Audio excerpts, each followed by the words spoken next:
శ్రీ గురుభ్యో నమ, శ్రీమాత్రే నమ, శ్రీ మహాగణపతి దేవతాభ్యో నమ. ఈ దసరా నవరాత్రులలో 3వ రోజైన అన్నపూర్ణాదేవి గురించి చెప్పుకుందాం. నా పేరు చావలి ఉమాసుందరి. అన్నపూర్ణ తల్లి, ఆ అన్నపూర్ణ తల్లి అసలు ఉద్భవించింది, ఎలా ఉద్భవించింది గురించి చెప్పుకుందామా. ఒక రోజున పార్వతీ పరమేశ్వరులు ఇద్దరు కూర్చుని ముచ్చట్లు ఆడుకుంటున్నప్పుడు ఆ పార్వతీదేవి అంది, ఏమండి నేనే కదా మీ అందరికీ ఆధారం, మీ అందరికీ అన్నం పెట్టేదాన్ని నేనే కదా, నేను కావాలి కదా మీ అందరికీను అని అనేసరికి అప్పుడు శివుడు అన్నట్ట, పిచ్చిదానా, ఈ ఆకలి అన్నము అనేదంతా మాయే, ఆత్మే శాశ్వతం, అంతేగాని ఈ ఆకలి అన్నం ఇవన్నీ ఏమీ కాదు, అంతా నాటకం అన్నట్టుగా మాట్లాడాడు. అనేసరికి ఆవిడికి కోపం వచ్చేసి, ఏమిటి నేను లేకపోతే మీకేం అక్కర్లేదా, నాతో పనేమీ లేదా, ఇంకా నేను ఎందుకు ఇక్కడ అని కోపం వచ్చి అలిగి కాశీ వెళ్ళిపోయింది. కాశీలో కూర్చుంది. వెళ్ళి కొన్నాళ్ళకి అందరికీ ఆకళ్ళు అయిపోయినాయి. పైన భూలోకంలో ఉన్న ప్రజలకి, పైలోకంలో ఉన్న దేవతలకి, అందరికీ ఋషులకి అందరికీ ఆకళ్ళు అయిపోయినాయి. యజ్ఞాలు, యాగాలు, హోమాలు అన్నీ ఆగిపోయినాయి. ఏం చేయాలో తోచటం లేదు. అందరూ అలో లక్షణ ఆకలు ఆకలు అంటూ ఉండిపోయారు. అప్పుడు శివుడికి కూడా ఆకలి అయిపోయింది. ఏం చేయాలి అనుకుని అప్పుడు మళ్ళీ శివుడు వెళ్ళి ఆ పార్వతీ దగ్గరికి వెళ్ళి, అమ్మా పార్వతీదేవి, నువ్వు లేనిదే మాకు అన్నం లేదు, నువ్వు ఉండాలమ్మా, ఇదంతా మాయ అన్నాను కానీ మాయ కాదు, నువ్వు మా అందరికి అన్నం పెట్టమ్మా వచ్చి అని చెప్పి ఆవిడని ప్రార్థన చేశారు. అప్పుడు ఆవిడ అన్నపూర్ణ తల్లిగా ఉద్భవించి మనందరికీ అన్నం పెట్టి అన్నప్రసాదం ఇచ్చిన తల్లి ఆ అన్నపూర్ణ తల్లి. ఆ అన్నపూర్ణ తల్లి పెట్టబట్టే మనం ఎప్పుడైనా సరే అన్నం పరబ్రహ్మ స్వరూపం, అన్నం పారేయకూడదు, అన్నం ఎడాపెడా తీయకూడదు. చక్కగా మనం భోజనం చేసేటప్పుడు కూడా ఇలా అన్నం తీసుకుని ఇట్లా కళ్ళకు అద్దుకుని, అమ్మ నీ దయ వల్ల మాకు ఈ అన్నం వచ్చిందని చెప్పి మనం భోజనం చేయాలి. ఆ అన్నపూర్ణ తల్లి ఇప్పుడు మనం పెళ్లిళ్లలో, పేరెంట్ హాల్లో అప్పుడు కూడా అమ్మవారిని ప్రార్థన చేసుకుంటాం. ఏం చేసుకుంటాం?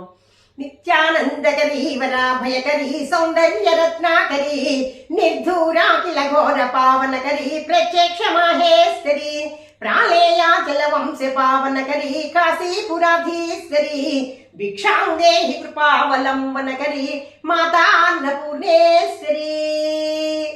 ఆ అన్నపూర్ణ నువ్వు ఉండబట్టి మాకుందమ్మా చెప్పి ఆ అన్నపూర్ణ దయవల్లే ఇంతమంది భోజనాలు చేస్తున్నారు అన్న భావనతో ఆ ప్రార్థన చేసుకుని మనందరం పెళ్లిళ్లలో, పేరెంట్ హాల్లో ఏదైనా వ్రతాలు జరిగినప్పుడు కూడా ఆ ప్రార్థన చేసుకుని భోజనం చేస్తాం. అవునా? అట్లాగే చక్కగా ఇన్న 2 రోజుల నుంచి అమ్మవారిని మన ఇంటికి పిలిపించుకుని అమ్మవారికి షోడశోపచారాలతో ఎట్టా పూజ చేసుకుంటున్నామో ఆ తల్లిని కూడా, ఆ అన్నపూర్ణ తల్లిని కూడా అట్లాగే పిలిపించుకుని మన ఇంటికి తీసుకొచ్చి షోడశోపచారాలతో పూజ చేసుకుని అష్టోత్తరం చేసుకుని నైవేద్యాలు పెట్టుకుని పులిహార, కొబ్బరన్నం, పరమాన్నం ఎవరి గోపాన శక్తితో వారు పూజ చేసుకుని చక్కగా మంగళహారతులు అవి ఇచ్చుకోవాలి. ఆ తల్లి ఆ మంగళహారతి అనేది ఇప్పుడు మనం పాడుకుందాం. అన్నపూర్ణాదేవి అర్చింతునమ్మ, నా మనవి ఆలించి నన్ను బ్రోహుమమ్మ. అన్నపూర్ణాదేవి అర్చింతునమ్మ, నా మనవి ఆలించి నన్ను బ్రోహుమమ్మ. విశ్వైకనాథుడే విచ్చేయునంట, విశ్వైకనాథుడే విచ్చేయునంట, నీ ఇంట ముంగిట నిలుచుండునంట. అన్నపూర్ణాదేవి అర్చింతునమ్మ, నా మనవి ఆలించి నన్ను బ్రోహుమమ్మ. నా తనువు నా తల్లి నీ సేవ కొరకు అర్పింతునోయమ్మ పై జన్మ వరకు. నా తనువు నా తల్లి నీ సేవ కొరకు అర్పింతునోయమ్మ పై జన్మ వరకు.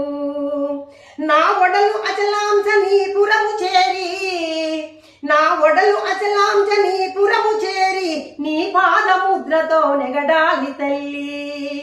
అన్నపూర్ణాదేవి అర్చింతునమ్మ, నా మనవి ఆలించి నన్ను బ్రోహుమమ్మ. నా ఒడలు ఉదకాంశ నీ వేడు చేరి నీ పాద పద్మాలు కడగాలి తల్లి. నా ఒడలు ఉదకాంశ నీ వేడు చేరి నీ పాద పద్మాలు కడగాలి తల్లి. అన్నపూర్ణాదేవి అర్చింతునమ్మ, నా మనవి ఆలించి నన్ను బ్రోహుమమ్మ.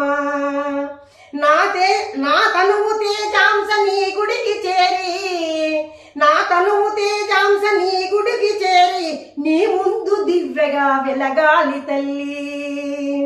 నా తనువు మరుదాంశ నీ గుడికి చేరి, నా తనువు మరుదాంశ నీ గుడికి చేరి నీ చూపు కొనలలో నిలవాలి తల్లి. అన్నపూర్ణాదేవి అర్చింతునమ్మ, నా నన్ను ప్రోభుమమ్మ. విశ్వైకనాథుడే విచ్చేయునంట, నీ ఇంట ముంగిట నిలుచుండునంట.